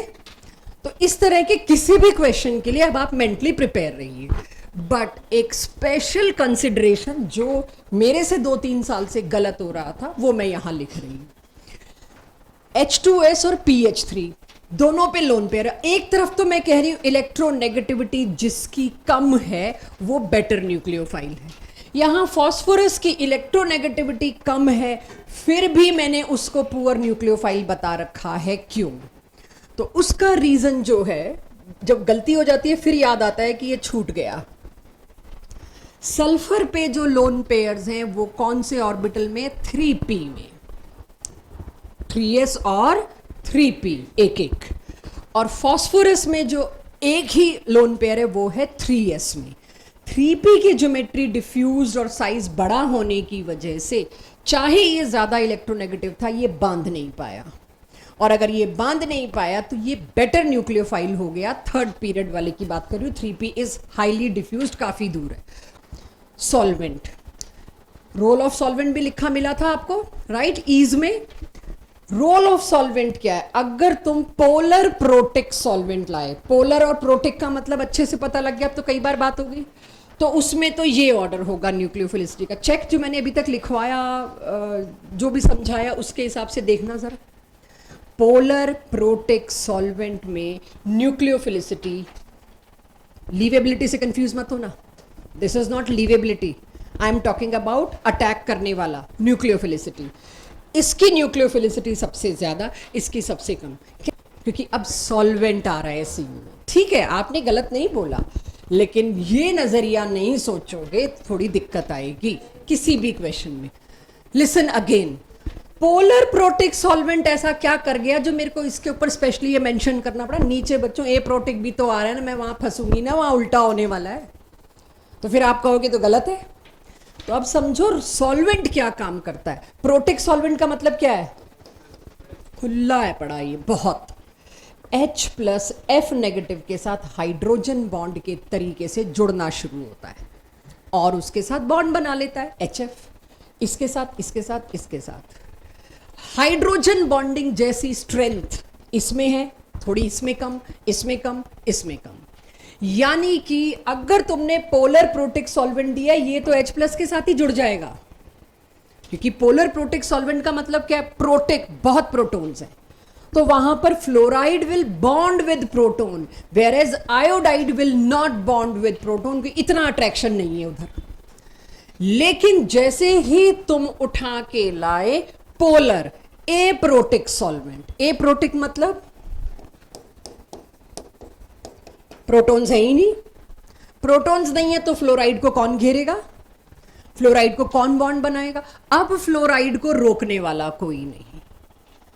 अब F के ऊपर नेगेटिव चार्ज है, अकेला हेलोजन नहीं है, F के ऊपर नेगेटिव चार्ज है, ये जाएगा और अटैक करेगा। यानी सॉल्वेंट बदलते न्यूक्लियोफिलिसिटी का ऑर्डर बदल गया। वो तुम्हारे इलेक्ट्रोनेगेटिविटी ज्यादा कम वाला लॉजिक उल्टा पड़ गया यहां पे, इसीलिए वो तब लाओ जब जरूरत हो, बहुत बेसिक सिंपल क्वेश्चन। लेकिन न्यूक्लियोफिलिसिटी जैसे जैसे न्यूक्लियोफाइल भारी होता जाता है, बड़ा होता जाता है, वर्स्ट होता जाता है। ये मैंने न्यूक्लियोफाइल आपको दिया मीथॉक्साइड आयन, ये दिया 2CN इथॉक्साइड, ये हो गया टर्शरी ब्यूटॉक्साइड। तो जितना बड़ा होता गया उतना वर्स्ट न्यूक्लियोफाइल होता गया, जितना छोटा कम स्टेरिक हिंड्रेंस अटैक कर पाएगा, जितना बल्कि होता गया उसका वहां जाके अटैक करना और किसी और न्यूक्लियोफाइल को सब्स्टिट्यूट करना इम्पॉसिबल सा होता जाता है, माइनर होता जाता है। तो bulky nucleophiles are always worst and least bulky is best. ठीक है, एक और चीज लिखी है, जो बल्कि न्यूक्लियोफाइल है वो अच्छा बेस होता है। अब SN2 तो 2 स्लाइड का है, पिद्दी सा, उसमें कुछ होना नहीं है, तो यानी आप DPP 3, 4 कंप्लीट करने लायक है। 2B तो हो ही चुकी थी क्लास में, नेक्स्ट क्लास में नई DPP मिलेगी और वो यहीं खत्म होगी।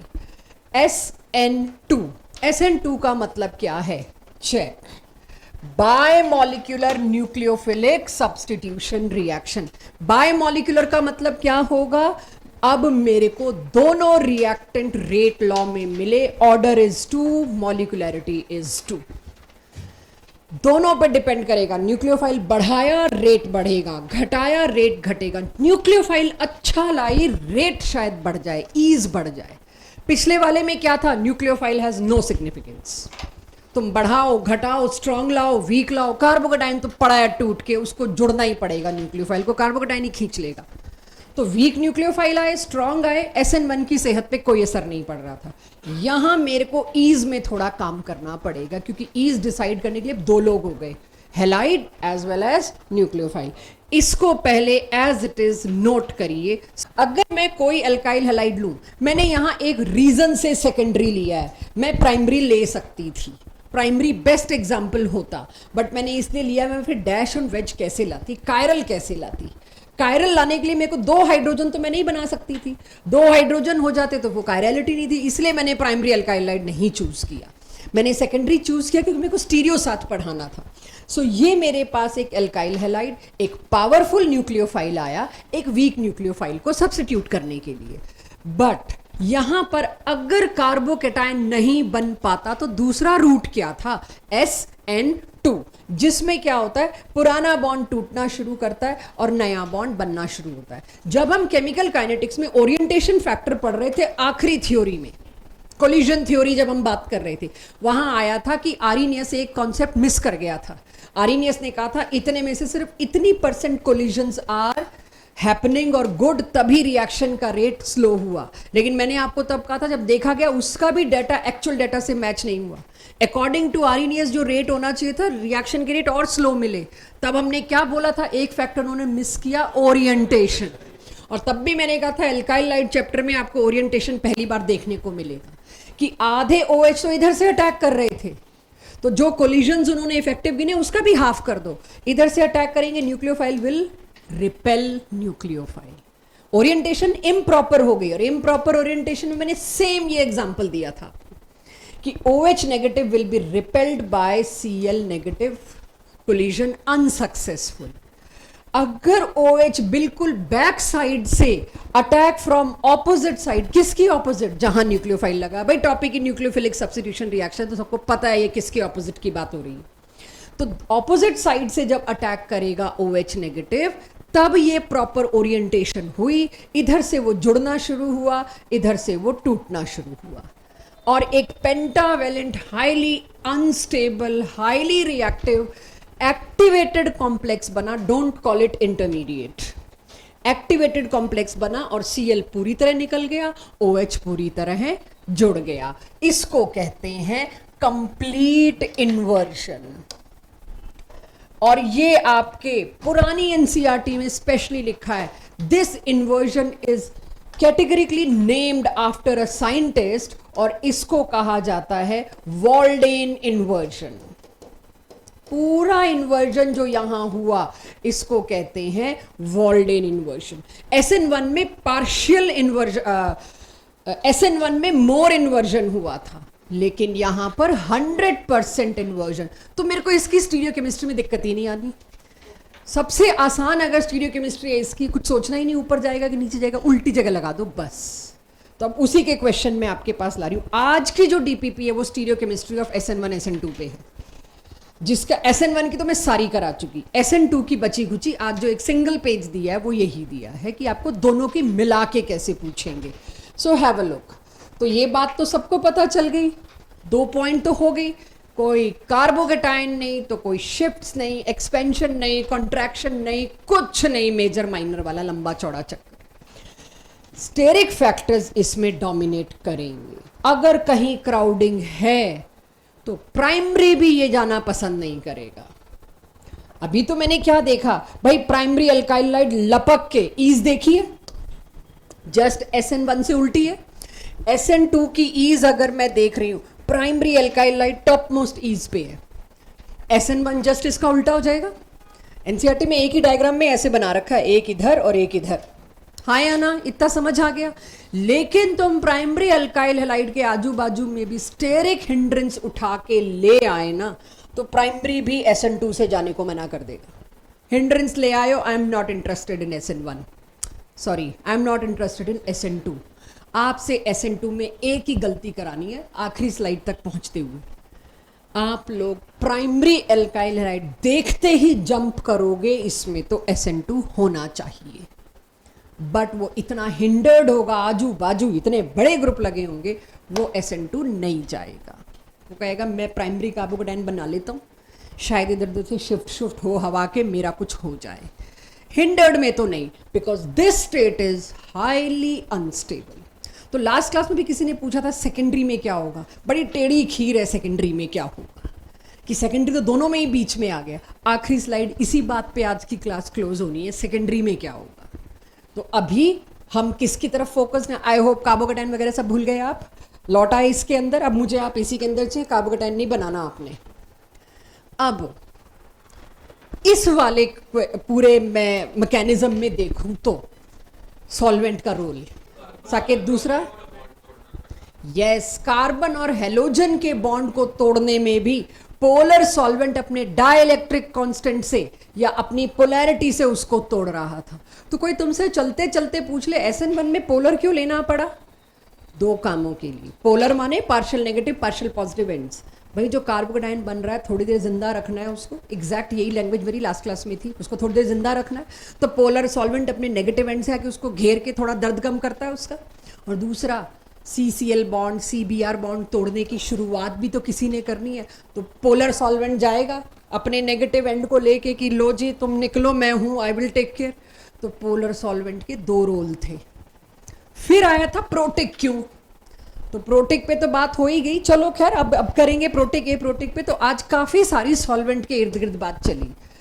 ये वाले में प्रॉब्लम है SN2 में. अगर तुम लोग प्रोटिक सॉल्वेंट उठा के ले आए तो ये तो स्लो हो जाएगा, इसकी ईज खराब हो जाएगी. SN1 में मेरे को प्रोटिक चाहिए था, कह सकती हूँ पोलर प्रोटिक सॉल्वेंट. चेक करो SN1 की बुलेट, पोलर प्रोटिक सॉल्वेंट. अब बारी आती है, यहां पर तुमने प्रोटिक ले लिया, गड़बड़ हो जाएगी.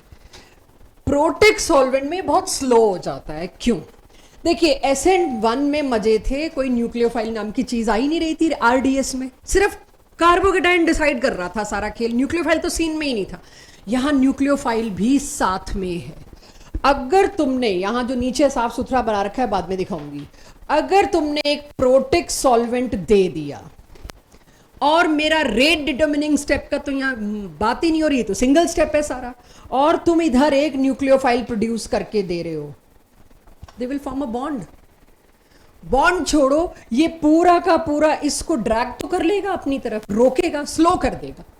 जब एक प्रोटॉन है और तुमने साथ में न्यूक्लियोफाइल दे रखा है, ये तो बॉन्ड बना के बैठ गया। तुम लेकर आए अच्छा खासा एक न्यूक्लियोफाइल OR नेगेटिव, और इधर मिल गया H पॉजिटिव, ये तो अल्कोहल बना के साइड में अनदर लिक्विड। तो यहां तो मेरा रिएक्शन तो स्लो हो ही गया, सारा न्यूक्लियोफाइल तो अवेलेबल ही नहीं होगा, आधे ज्यादा कंज्यूम हो जाएगा। यानी कि अगर आप प्रोटिक सॉल्वेंट लाते हो, प्रोटॉन जो रिलीज होगा, सॉल्वेंट का मतलब क्या होता है, 10 गुना कम से कम। सॉल्वेंट बोलते ही उसको 10 गुना, अक्सर 100 गुना होता है। 100 गुना प्रोटॉन खड़े हैं उस वक्त, वो सारे के सारे न्यूक्लियोफाइल को कहां कहां से घेर लेंगे। मान लो मैं कहती हूँ जी प्रोटिक सॉल्वेंट ऐसा है जो इतना ज्यादा डिसोसिएट, वाटर का डिसोसिएशन कितना कम है, जरा से तो प्रोटॉन बनेंगे। मैं 100 गुना ला रही हूँ सॉल्वेंट, तो वो जरा से नहीं बनेंगे, लगभग बराबर बनेंगे या ज्यादा बनेंगे। तो इतने सारे सॉल्वेंट के molecule via their protons nucleophile के चारों तरफ एक केज बना देंगे। लास्ट क्लास में गलती से मैंने केज लाइक वर्ड यूज कर लिया था क्योंकि इस टॉपिक में आता है, and I immediately took my words back कि नहीं अभी नहीं, नेक्स्ट क्लास जाएगी वो। तो न्यूक्लियोफाइल को प्रोटिक सॉल्वेंट घेर लेगा। SN1 में तो दिक्कत ही नहीं थी, कार्बोकेटायन बना, कार्बोकेटायन ने इन सबको उड़ा दिया। भाई मैं अनस्टेबल हो रहा हूं, मेरा चार्ज जितना स्ट्रांग है, तुम अपने पार्शियल पॉजिटिव को रखो, इधर दो इसको। तो कोई रोल ही नहीं था प्रोटॉन का। प्रोटॉन, इसीलिए वहां मैं बिंदास प्रोटिक सॉल्वेंट ले रही थी, वहां प्रोटॉन हिंडर ही नहीं कर रहे। यहां अगर मैंने प्रोटिक सॉल्वेंट ले डाला तो मेरा तो न्यूक्लियोफाइल पिंजरे में बंद, स्लो, ईज खत्म। ले आओ तुम न्यूक्लियोफाइल 4 गुना कि जी हमने न्यूक्लियोफाइल की कॉन्सेंट्रेशन बढ़ा दी, सो व्हाट, तुम प्रोटिक सॉल्वेंट ले आए, घर बैठो। SN1 नो SN2 तुम ले आओ प्राइमरी। इसीलिए खाली प्राइमरी देख के आंसर पूछना होगा तो वो बोर्ड का क्वेश्चन होगा। अंडरस्टूड? इसे नोट करिए, ये बहुत इंपॉर्टेंट है, बहुत। पोलर होना जरूरी है दोनों केसेस में। अगर पोलर के साथ तुमने ले लिया प्रोटिक, भूल जाइए SN2 होगा। पोलर के साथ तुमने ले लिया A प्रोटिक, भूल जाइए SN1 होगा। मतलब मैंने पोलर तो दोनों ही केसेस में लेना है। A प्रोटिक तो किस तरफ भागेगा, SN2। प्रोटिक तो किस तरफ भागेगा, SN1। अब मैं सेकेंडरी के पूछ पाऊंगी तुमसे कि सेकेंडरी में क्या होगा बच्चों, SN1 की SN2। तुम पलट के पूछोगे मैम न्यूक्लियोफाइल और सॉल्वेंट तो बताओ। तो न्यूक्लियोफाइल और सॉल्वेंट डिसाइड करेंगे सेकेंडरी की ईज किस तरफ होगी, तब जाके मैं पूछ सकती हूँ। इसलिए लास्ट क्लास में मेरा जवाब ही नहीं था इसका, जिसने भी पूछा था मैंने सरेंडर कर दिया था, मेरे को नहीं आता, आ जाएगा। एग्जाम्पल्स प्लीज नोट करिए। DMF की फुल फॉर्म याद कराती हूं, ये होल्ट वाइस है बच्चों। डाई मिथाइल, कुछ कुछ याद आ रहा है, फॉर्मेल्डिहाइड सा, HCHO, राइट, फॉर्मेल्डिहाइड। अब ये फॉर्मेल्डिहाइड है नहीं साथ में, क्योंकि नाइट्रोजन भी है, तो ये फॉर्मामाइड है, अमाइड इस साल आएगा। वैसे IUPAC नेमिंग आप कर चुके, बट आज में सारा कुछ नहीं दे सकती। Again right day right time. Di methyl formamide, क्योंकि अमाइड लिंकेज है, NCO इज अमाइड लिंकेज, ठीक है। DMSO, di methyl sulphur oxide. तो DMF, DMSO, एक आधा मेरे से मिस हो रहा होगा तो वो धीरे धीरे DPP में आ जाएगा। एक ये भी है बच्चों, ठीक है, एक ये भी है, di methyl sulphur oxide, DMSO। तो अब हर जगह DMSO DMF लिखा मिलेगा, मतलब ज्यादातर जगह। तो ये सारे के सारे सॉल्वेंट पोलर हैं, दिखाई दे रहा है भाई मेरे को, partial negative partial positive polar हैं, राइट, लेकिन प्रोटॉन रिलीज करने वाले नहीं हैं। They are aprotic polar solvents. आगे कंपैरिजन नोट करिए, मेरे क्वेश्चन शुरू हो रहे हैं। हो गया SN2, नोट करिए, सोचिए, समझिए, एक एक चीज को घुसाइए, फिर मैं स्टार्ट करती हूँ क्वेश्चंस। बस इसके बाद फिर क्वेश्चंस होंगे, पढ़ाने का काम तो हो गया। तुम नॉन पोलर भी ले आओगे मान लो, या वीकली पोलर भी, वो तो नहीं होने का, फिर यही होगा। पोलर जरूरी है, लेकिन अगर नॉन पोलर और वीकली पोलर सॉल्वेंट हुए तो SN1 के बजाय कौन फेवर होगा, SN2। ये क्लैरिटी से यहां मैंने लिख दिया है। न्यूक्लियोफाइल स्ट्रांग है तो चांस किसकी तरफ झुकने का है, SN2 की तरफ। न्यूक्लियोफाइल वीक है तो SN1 की तरफ। जहां डिसाइड ना हो पाए सेकेंडरी, जहां डिसाइड ना हो पाए वहां ये टेबल चूज करना पड़ेगा। अक्सर ये टेबल आपको सेकेंडरी या हिंडर्ड प्राइमरी या ऐसे केसेस में डिसाइडर बनेगी। सबसे डिसाइडर क्वेश्चन, SN1 SN2 का कंपटीशन मेरे से पूछो उससे पहले क्वेश्चंस कराओ। तो ये लास्ट स्लाइड है थ्योरी की आज। उससे पहले मेरे को ये तो बताओ सेकेंडरी में क्या करना है, किसकी तरफ झुकेगा सेकेंडरी। टर्शरी तो मेरे को पहले ही पता है SN1 की तरफ लुढ़केगा, प्राइमरी SN2 की तरफ लुढ़केगा। सेकेंडरी में मैं क्या करने वाली हूं, सेकेंडरी एल्काइल लाइन में तुम्हें अदर फैक्टर्स ज्यादा देखने पड़ेंगे। पुअर न्यूक्लियोफाइल ले डाला, पुअर किधर था तो कौन होगा, पुअर न्यूक्लियोफाइल ले डाला तो SN1। आपने अच्छा प्रोटिक, ये प्रोटिक सॉल्वेंट है, प्रोटिक पोलर सॉल्वेंट ले लिया तो उसका झुकाव किधर होगा। लेकिन वहीं आपने न्यूक्लियोफाइल स्ट्रॉन्ग ले डाला, स्ट्रॉन्ग न्यूक्लियोफाइल या वीक बेस एक ही बात होती है। स्ट्रॉन्ग न्यूक्लियोफाइल ले डाला तो आपको क्या मिलेगा, SN2। और भी फैक्टर्स हैं जिसको सारे स्लाइड पे ला नहीं सकती थी। शुरुआत करने के लिए बहुत है। जैसे जैसे अब आप मेरे साथ इसकी क्वेश्चन करते जाएंगे यहां आपकी लाइनें खुद बनती जाएंगी। मैं एक दिन में अगेन सारा नहीं करा सकती, इतना प्रोसेस हो जाएगा तो आप उसको रिटेन नहीं कर पाओगे। तो इस जगह थोड़ी स्कोप छोड़ना कॉपी में, और एरो आ सकते हैं अगले रिएक्शन में। जब एलिमिनेशन कर लेंगे ना हम, तो आपके एनसीईआरटी में एक डब्बा दे रखा है सब्स्टिट्यूशन वर्सेस एलिमिनेशन, क्योंकि दोनों की कंडीशन लगभग सेम है। बेस दे दोगे तो एलिमिनेशन और न्यूक्लियोफाइल दे दोगे तो सब्स्टिट्यूशन। अभी तो हमारे लिए बेस और न्यूक्लियोफाइल एक ही चल रहा है, बात ही नहीं हुई इन दोनों में फर्क क्या होता है। तो कंपटीशन में वो टॉपिक क्या हो जाएगा, SN1 SN2 E1 E2, इन चारों का कंपटीशन। तो आपकी एनसीईआरटी ने एक डब्बा डाल दिया सब्स्टिट्यूशन वर्सेस एलिमिनेशन, और एक ही क्वेश्चन है एक्वस KOH में सब्स्टिट्यूशन क्यों होता है, एल्कोहलिक KOH में एलिमिनेशन क्यों होता है। आपके नीट और जेई ने इसको क्या पकड़ लिया, बस उनको मजा आ गया। SN1 SN2 E1 E2, इन चार का कंपटीशन। तो मेजर प्रोडक्ट आपको इन चार में से चुनना पड़ेगा। इसमें एलिमिनेशन होगा तो E1 वाला कि E2 वाला, सब्स्टिट्यूशन होगा तो SN1 वाला कि SN2 वाला। चलिए जी प्रैक्टिस क्वेश्चन, और प्रैक्टिस क्या है, क्या होगा SN1 कि SN2। तो सेकेंडरी एल्काइल हैलाइड मैंने दिया एंड विद कायरलिटी दिया। SN2 होगा तो तुम कह दोगे 100% इन्वर्जन है जी, डेक्स्ट्रो का लीवो बनेगा। और SN1 होगा तो तुम कहोगे ज्यादा इन्वर्जन लेकिन रिटेंशन भी होगा। इतना क्लियर SN1 SN2 का याद है। चलो जी, कायरल है, मैंने डैश वेज अपना लीस्ट प्रायोरिटी वाले ग्रुप को वेज पे डाल दिया, जो सही तरीका पढ़ने का होता है कि पलटना वलटना ना पड़े। और अगर देने वाले ने इसको उल्टा दे दिया, देंगे आपको पहले पलटना पड़ेगा उसको पढ़ने के लिए, ठीक है, वो ध्यान रखना। Anyways, moist Ag2O, last class nucleophiles की लिस्ट दी थी मैंने, उसमें मैंने शुरू के एग्जाम्पल में मॉइस्ट Ag2O लिया था, मतलब इसमें थोड़ा सा वाटर है। मॉइस्ट Ag2O, Ag2O भी है और मॉइस्ट यानी वाटर भी है, ये दोनों मिलके एक्चुअली में क्या बना लेंगे, AgOH, राइट। ये कोई भी मेटल का ऑक्साइड वाटर में जाके बेस ही तो बनाता है।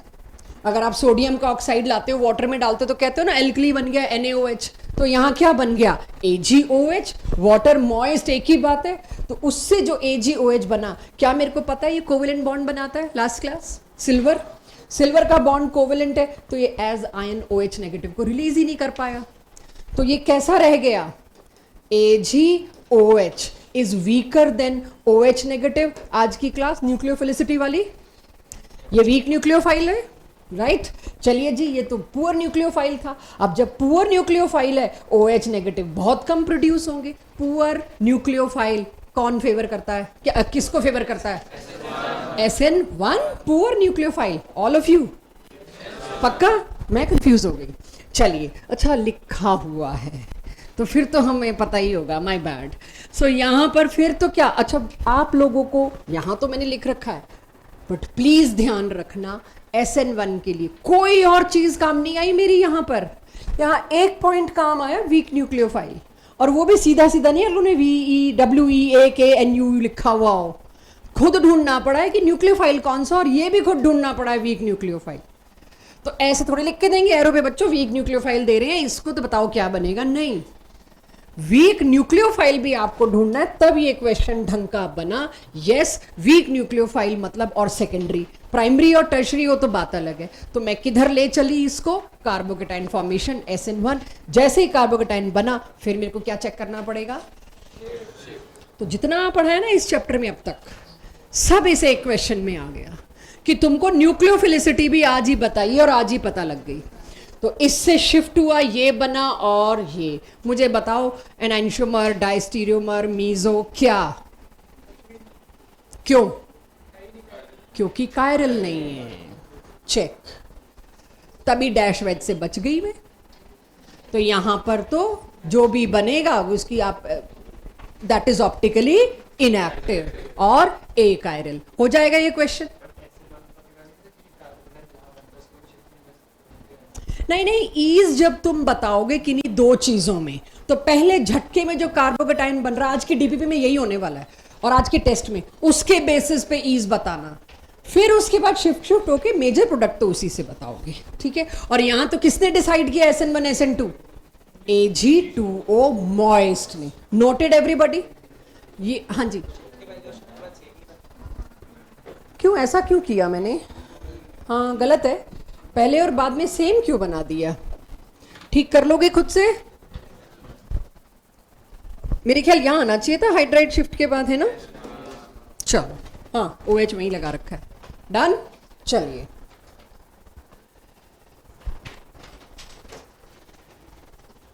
अभी तो शुरुआत है तो मैं खुद करवाऊंगी फिर से सेकेंडरी, लेकिन यहां मैंने एक चीज दी है, सेकेंडरी के पड़ोस में स्कोप है कि कोई हाइड्राइड शिफ्ट करके टर्शरी बना के आंसर गलत कर सके, मेरी इच्छा होगी करवाने की, फर्स्ट टेक से डिसाइड करोगे, प्रोडक्ट नहीं ईज। तो मैंने देखा भाई अगेन ये तो सेकेंडरी दे दिया तुमने, सेकेंडरी दे दिया, अब क्या आ गया DMF। DMF क्या था, पोलर ए प्रोटिक सॉल्वेंट, काम खत्म, ये आंख बंद करके SN2 पे जाएगा, कंप्लीट इन्वर्शन, साथ में स्टीरियो भी दे दी मैंने, चेक। हाँ जी, नहीं वो ठीक है, जब तुम H को नीचे वाले, यहां मैंने वेज में नहीं बनाया है ना, जब तुम देखोगे, मतलब मेरे को नहीं समझ आया क्यों कंफ्यूजन हुआ, बट इट्स ओके। क्यों अबव द प्लेन की जगह बिलो ही तो जाएगा, इन्वर्जन और क्या होता है 100%, तो पूरा इन्वर्जन हो गया। एवरीवन आओ जी अगले पे, खुद सोचो, सब एक्सपेंशन सब डाल दिया मैंने इसमें। आउट ऑफ SN1 SN2 मेरा गेस है इसमें SN1 होना चाहिए, चेक। अपने आप को चेक करना, SN2 क्यों नहीं दिया मैंने, यस क्योंकि एक तो प्रोटिक सॉल्वेंट था, कोई और रीजन भी, टर्शरी, भाई सब कुछ ही SN1 को फेवर कर रहा है, एक तो टर्शरी और ऊपर से प्रोटिक पोलर सॉल्वेंट, तो बेटा सॉल्वेंट सबसे ज्यादा बचाएगा, सॉल्वेंट वाले कॉन्सेप्ट को पकड़ लिया तो SN1 SN2 पकड़ लिया। चेक करो अब तो बना लोगे, स्टीरियो बताओ, कार्बोकेटाइन है, दोनों साइड पॉसिबल है, तो दोनों साइड बन सकता है, बताओ कायरल बनेगा भी कि नहीं, कि मैं ऐसे ही बोली जा रही हूं, सोचो।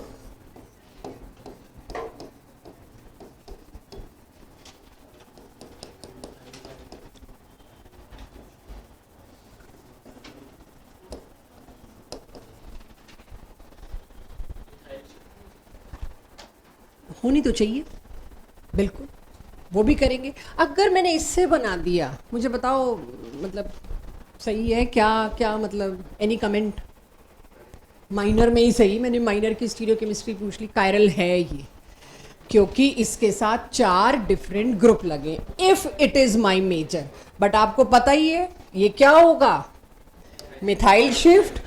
बिना पेन पेपर के इमेजिन करो, अगर मिथाइल शिफ्ट होने के बाद मैं न्यूक्लियोफाइल OH लगाऊं, कायरलिटी,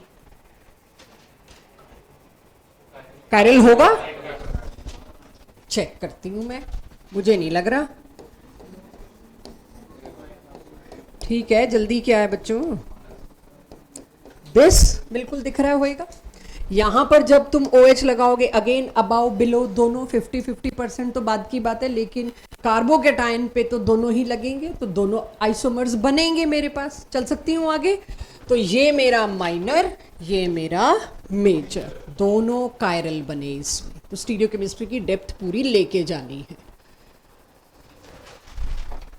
ये वही वाला सोडियम एसिटाइलाइड वाला जो लास्ट क्लास में कराया था NCERT से उठा के, उसको ले आई मैं कि तुम लोगों को अलग अलग न्यूक्लियोफाइल्स की आदत पड़े। हर जगह मैं वाटर नहीं ला रही, लेकिन मैंने सॉल्वेंट कौन सा ले लिया? DMSO। DMSO ले लो, DMF ले लो, उससे क्या होने वाला है? उससे आपका SN2। Please focus on stereo. मैंने यहां पर स्टीरियो पे पूरा फोकस दिया है, उसको करिए। अब कल को कोई कहे आपने H इसको U क्यों दिखा दिया, पलट देना। मुझे जितना चाहिए था मैंने बता दिया, तो इसको पलट भी सकते हो। ये तुमने अपने आप सोचना है, इस लायक मैं बना के आई हूं तुम लोगों को। टू कंक्लूड, मैंने SN1 के 3 फैक्टर्स लिखवाए थे, SN2 के 3 फैक्टर्स लिखिए। मुझे बताइए कुछ ऐसा जो मुझे पढ़ाना है इन 3 फैक्टर्स में। क्या लिखना चाहिए? किसके बारे में बात हो रही है? एल्काइल हैलाइड के बारे में?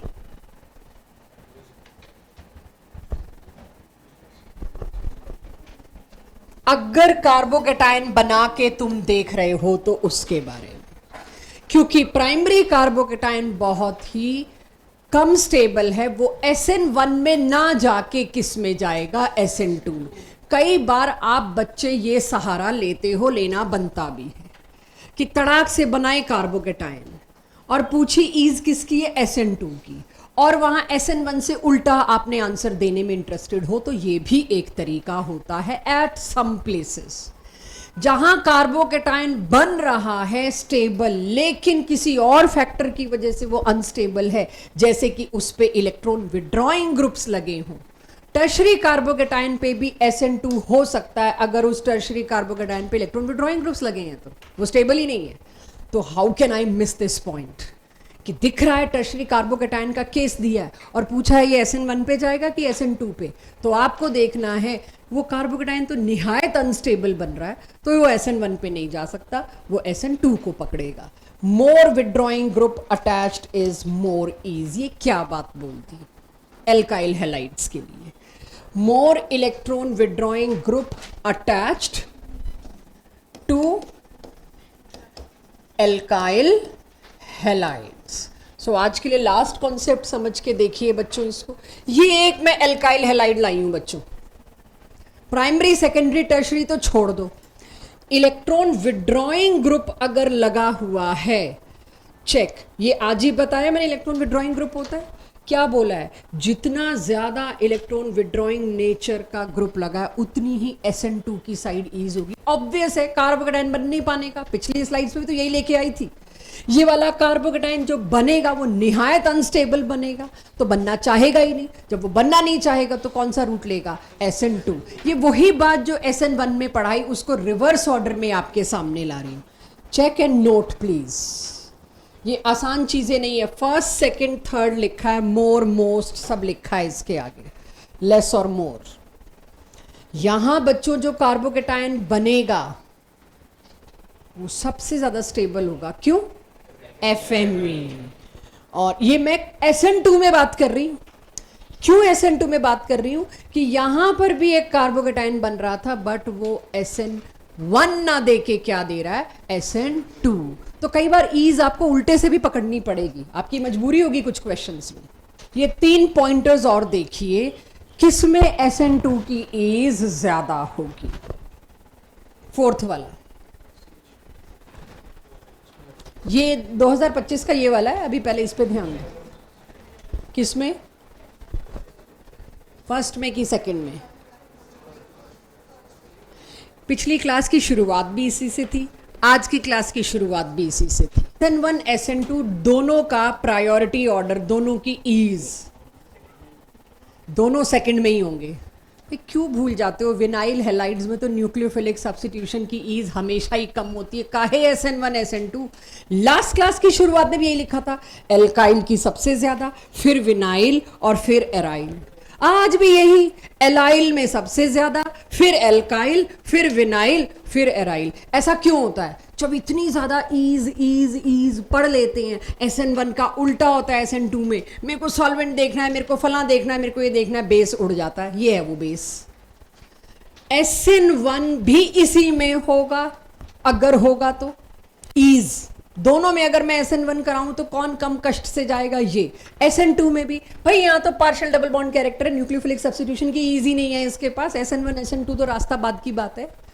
तो इतने सिंपल क्वेश्चंस को जब बार बार आपके सामने नहीं लाया जाएगा, बार बार उस जगह नहीं हर्ट किया जाएगा, तो याद नहीं होता।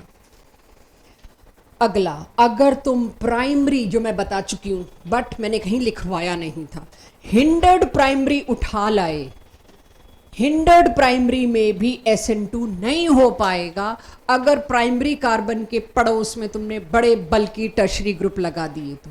स्टेरिक क्राउडिंग बहुत ज्यादा होती है। सेकेंडरी तुम अच्छा खासा अनहिंडर्ड ले आए, सेकेंडरी तुम अनहिंडर्ड ले आए, वहां SN2 हो सकता है। ये बहुत इंपॉर्टेंट पॉइंट है, ये देखना बच्चों जरा। ये क्या है? ये प्राइमरी, लेकिन उसके पड़ोस में हिंड्रेंस है। और ये क्या है? सेकेंडरी। ईज मैंने सेकेंडरी की ज्यादा दी है, जबकि आप कह सकते हो जी पहले पॉइंट में ही आप लिखवाते हो प्राइमरी में ईज ज्यादा है। जी नहीं, अगर तुमने प्राइमरी के पड़ोस में हिंड्रेंस ला दी तो वो नहीं जाना जाएगा, क्योंकि वो इंटरमीडिएट बहुत खराब, जो हमारी एक्टिवेटेड कॉम्प्लेक्स है वो बहुत खराब बनता है। तो खाली प्राइमरी सेकेंडरी पे आंसर नहीं दिया मैंने आंसर SN2 में किस पे दिया? Steric crowding. Steric factor makes huge difference there. यहां ये क्यों है? फिर से आखिरी,